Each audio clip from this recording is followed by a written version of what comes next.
The best neo-Western of the decade is not Yellowstone. Yellowstone might be the most popular neo-Western of the 2020s, but AMC's Dark Winds is ultimately a superior TV show.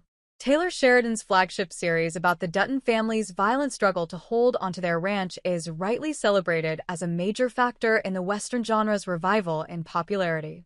Yet, that doesn't automatically make it a great work of television. Meanwhile, the crime thriller Dark Winds deserves to be ranked above Yellowstone among the best Western TV shows of the 21st century. This noir-tinged period drama about Navajo tribal police working on reservation land in the southwestern United States during the 1970s is both grittier and more stylish than its better-known counterpart. While there's no question that both Yellowstone and Dark Winds should be counted among the best neo-Western shows available for streaming, the latter series is one of several such westerns which are frequently overlooked as a consequence of Yellowstone's overwhelming popularity. Dark Winds is the best neo-Western show of the 2020s. When Dark Winds Season 3 debuted on the review aggregator Rotten Tomatoes with a perfect 100% score, it achieved something no other Western show has ever managed. The show continued its streak of entirely positive critical reviews for a third season running, solidifying its status as the best neo-Western TV series of the 2020s so far. It could be argued that, as a period drama set half a century ago, Dark Winds isn't technically a neo-Western. However, the show examines specifically neo-Western themes, namely, the functioning of indigenous American tribes in the modern United States, where they coexist within and alongside the social order imposed on them from the outside. The show explores this theme from the perspective of three law enforcement officers, Joe Lee Porn, Jim Chi, and Bernadette Manolito, policing Navajo tribal land in the Four Corners area of the United States.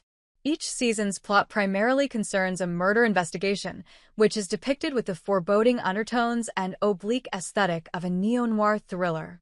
How Dark Winds is even better than Yellowstone.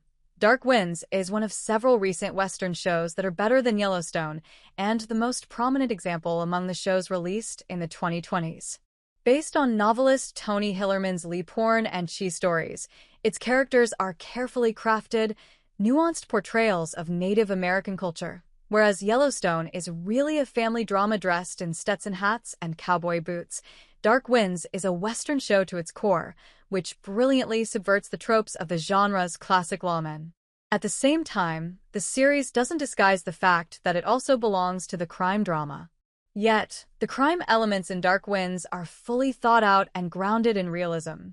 In Yellowstone, meanwhile, violent crimes are often committed purely to illustrate the brutal nature of the Wild West, or to drive narratives of internecine personal conflict. Why Yellowstone is more popular than Dark Winds, as great as Dark Winds is, though, it's nowhere near as popular as Taylor Sheridan's most famous neo-Western series. Yellowstone's series finale broke streaming records for the genre by drawing over 11 million viewers. The show's lead star Kevin Costner, a legend of Western cinema, was the initial attraction for much of its audience. Zahn McClarnon might be brilliant as protagonist Joe Lee Porn in Dark Winds, but he simply doesn't have the status that Costner commands. Once eyes were on Yellowstone, many viewers got hooked on the family soap opera of the Dutton family. Dark Winds has neither a Hollywood megastar nor family melodrama to attract people in the same way. Yellowstone also moved to Netflix at the right time to gain an even bigger following and was credited with reviving the TV Western years before Dark Winds appeared on AMC. Nevertheless, for any fan of the genre, this underviewed gem is a must-watch.